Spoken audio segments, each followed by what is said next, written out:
ಇದು ಭಾಳ ಗಂಭೀರವಾದಂಥ ಪರಿಸ್ಥಿತಿ. ಮೇಕೆದಾಟು ನಿರ್ಮಾಣಕ್ಕೆ ಕೇಂದ್ರ ಸರ್ಕಾರ ಅನುಮತಿ ಕೊಡಬೇಕು. ಕೇಂದ್ರ ಸರ್ಕಾರ ಅಂದರೆ BJP ಸರ್ಕಾರ, ಈ ಕಡೆ ಕಾಂಗ್ರೆಸ್ ಸರ್ಕಾರ. ಕಾಂಗ್ರೆಸ್ ಸರ್ಕಾರಕ್ಕೆ ಸ್ಟಾಲಿನ್, ಅವರು BJP ಸರ್ಕಾರಕ್ಕೆ ಅವ್ರ ಮುಖಂಡರುಗಳು. ಇದು ತಮಿಳುನಾಡಿನಲ್ಲಿ ನರೇಂದ್ರ ಮೋದಿಯವರು BJP ಸರ್ಕಾರಕ್ಕೆ ಬೆಂಬಲ ಕೇಳಿ ಪಾರ್ಲಿಮೆಂಟ್ಗೆ ಅಲ್ಲಿ ಮತ ಕೇಳಬೇಕು ಅಂಥೇಳಿ ಅವರು ತಮಿಳರ ಪರ ಆದರು. ಈ ಕಡೆ ಕಾಂಗ್ರೆಸ್ನವರು ಅವರು DMK ಪರ ಆಗಬೇಕು ಅಂಥೇಳಿ ಅವರು ಸಂಪೂರ್ಣವಾಗಿ ತಮಿಳುನಾಡು ಪರ ಆದರು. ಇವರಿಬ್ಬರೂ ತಮಿಳುನಾಡು ಪರ ಆಗಿ ಇದರಲ್ಲಿ BJP ಬೇರೆ ಅಲ್ಲ, ಕಾಂಗ್ರೆಸ್ ಬೇರೆ ಅಲ್ಲ, ಎಲ್ಲರೂ ತಮಿಳುನಾಡು ಪರ ಆದರು. ಇವತ್ತು ತಬ್ಲಿ ಆದವರು ಕನ್ನಡಿಗರು, ಕರ್ನಾಟಕ. ಇದ್ರ ಜೊತೆಗೆ ನಮ್ಮ ಪಾರ್ಲಿಮೆಂಟ್ ಸದಸ್ಯರುಗಳು ಭಾಳ ಮೌನವಾಗಿದ್ದಾರೆ, ಮಾತಾಡ್ತಲೇ ಇಲ್ಲ, ಭಾಳ ಮೌನವಾಗಿದ್ದಾರೆ. ಇದು ನಿಜಕ್ಕೂ ಭಾಳ ಅತ್ಯಂತ ಗಂಭೀರವಾದಂಥ ಪರಿಸ್ಥಿತಿ. ಸರ್ಕಾರ ತೀವ್ರವಾಗಿ ಕುಡಿಯೋ ನೀರಿನ ಬಗ್ಗೆ ತೀವ್ರವಾಗಿ ಚಿಂತನೆ ಮಾಡಿ ಎಲ್ಲೆಲ್ಲಿ ತೊಂದರೆ ಇದೆ ಸರಿಪಡಿಸಲಿಲ್ಲ ಅಂತ ಹೇಳಿದ್ರೆ ನಾವು ಹೋರಾಟಗಾರರು ಇಡೀ ರಾಜ್ಯಾದ್ಯಂತ ತೀವ್ರ ಹೋರಾಟವನ್ನು ಮಾಡಬೇಕಾಗುತ್ತೆ. ಹೋರಾಟ ನಡೆಸ್ತೇವೆ. ಸುಮ್ಮನೆ ನೀವು ಯಾವುದೋ ಒಂದು ಲಾರಿ ನೀರು ತಗೊಂಡು ಕಳಿಸ್ತಿರೋದಾಗೋದಿಲ್ಲ. ಭಾಳ ಅನ್ಯಾಯ ಆಗ್ತಾ ಇದೆ.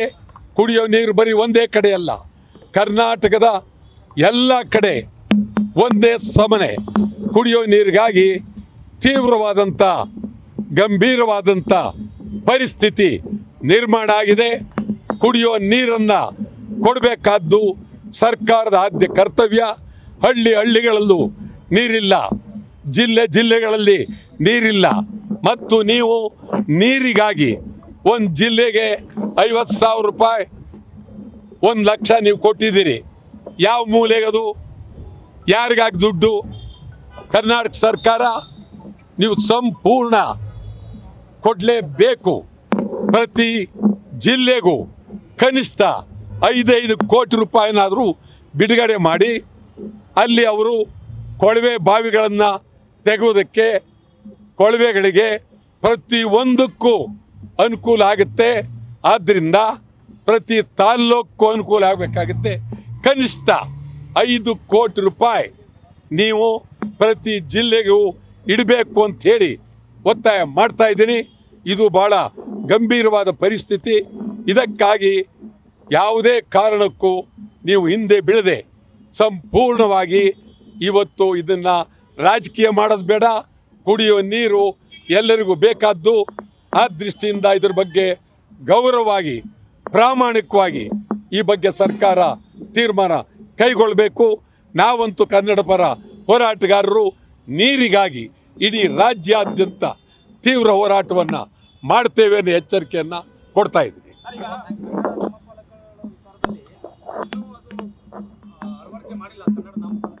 ಯಾವುದು?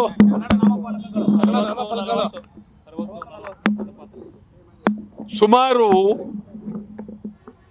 2 ವರ್ಷದ ಹಿಂದೆ ಬೆಂಗಳೂರಿನ ಮಂತ್ರಿ ಮಹಲ್ ಮುಂದೆ ಕನ್ನಡ ಚಳವಳಿ ಪಕ್ಷ ಇಂಗ್ಲಿಷ್ ನಾಮಫಲಕವನ್ನು ಹೊಡೆದಾಕಿ ರಸ್ತೆಯಲ್ಲಿ ಸುಟ್ಟಿದ್ದಾಯಿತು. ರಾಜಭವನದ ಮುಂದೆ ಸುಟ್ಟಿದ್ದಾಯಿತು. ಮತ್ತು ಕನ್ನಡ ಪರ ಸಂಘಟನೆಗಳು ತೀವ್ರವಾಗಿ ಹೋರಾಟಕ್ಕೆ ಇಳಿದ ಮೇಲೆ ಸರ್ಕಾರ 60-40 ಇದರ ಬಗ್ಗೆ ಮಸೂದೆಯನ್ನು ಮಾಡಿದ್ದಾರೆ. 28ನೇ ತಾರೀಕು ಕೊನೆಯ ದಿನ ಆಗಿತ್ತು. ಆದರೆ ಸರ್ಕಾರ ಮತ್ತೆ 15 ದಿನಗಳ ಕಾಲ ಮುಂದೂಡಿದ್ದಾರೆ. ನಾನು ಹೇಳ್ತೀನಿ, ಮುಂದೂಡ್ತಕ್ಕಂಥ ಪ್ರಶ್ನೆ ಅಲ್ಲ. ಕರ್ನಾಟಕದಲ್ಲಿ ಯಾರೇ ಇರಲಿ, ಯಾವುದೇ ಮಳಿಗೆಯವರಿರಲಿ, ಯಾವುದೇ ಸಂಸ್ಥೆ ಇರಲಿ, ಅವರು ಕಡ್ಡಾಯವಾಗಿ ಕನ್ನಡ ನಾಮಫಲಕ ಹಾಕಲೇಬೇಕು. ಇದಲ್ಲದೆ ಕನ್ನಡಿಗರಿಗೆ ಉದ್ಯೋಗ ಬಹಳ ಪ್ರಾಮುಖ್ಯ. ಅದು ಒಂದು ನಾಮಫಲಕ ಮತ್ತು ಉದ್ಯೋಗ. ನಿಮಗೆ ಹೇಳೋದಾದರೆ, ಸುಮಾರು 35 ವರ್ಷದ ಹಿಂದೆ ಸರೋಜಿನಿ ಮಹಿಷಿ ಅವರನ್ನ ನಾಯಕತ್ವದಲ್ಲಿ ಒಂದು ಸಮಿತಿ ಮಾಡ್ತು, ವರದಿಯನ್ನು ಕೊಟ್ಟರು.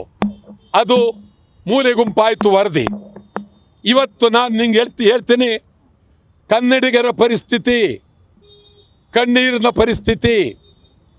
ಮೆಡಿಕಲ್ ಕಾಲೇಜ್ಗಳು ಹೊರ ರಾಜ್ಯದವರು, ಹೊರ ದೇಶದವರು, ಮೆಡಿಕಲ್ ಸೀಟ್ ಹೊರಗಡೆಯವ್ರದ್ದು, ಇಂಜಿನಿಯರಿಂಗ್ ಸೀಟ್ ಹೊರಗಡೆಯವರು. ಕನ್ನಡಿಗರಿಗೆ ಮೆಡಿಕಲ್ ಸೀಟ್ ಇಲ್ಲ, ಇಂಜಿನಿಯರ್ ಸೀಟ್ ಇಲ್ಲ. ನಮ್ಮ ಮೆಡಿಕಲ್ ಕಾಲೇಜಿನವರು, ಖಾಸಗಿ ಕಾಲೇಜ್ ಇರ್ಬೋದು, ಸರ್ಕಾರಿ ಕಾಲೇಜ್ ಇರ್ಬೋದು, ಯಾರೇ ನಡೆಸ್ತಾ ಇರ್ಬೋದು, ಕನ್ನಡಿಗರಿಗೆ ಮೋಸ ಮಾಡ್ತಾ ಇದ್ದಾರೆ. ಕನ್ನಡಿಗರಿಗೆ ಮೆಡಿಕಲ್ ಕಾಲೇಜ್ ಸೀಟು ಕೊಡ್ತಾ ಇಲ್ಲ. ಇವತ್ತು ನಮಗೆ ಕನ್ನಡಿಗರ ಉದ್ಯೋಗ ಸರ್ಕಾರ ತೀವ್ರವಾಗಿ ಉದ್ಯೋಗಕ್ಕಾಗಿ ಏನು ನಿಮ್ಮ ನೀತಿ ಏನು? 60-40 ಇದು ನಾಮಫಲಕ ಆಯಿತು. ಉದ್ಯೋಗ ಏನು?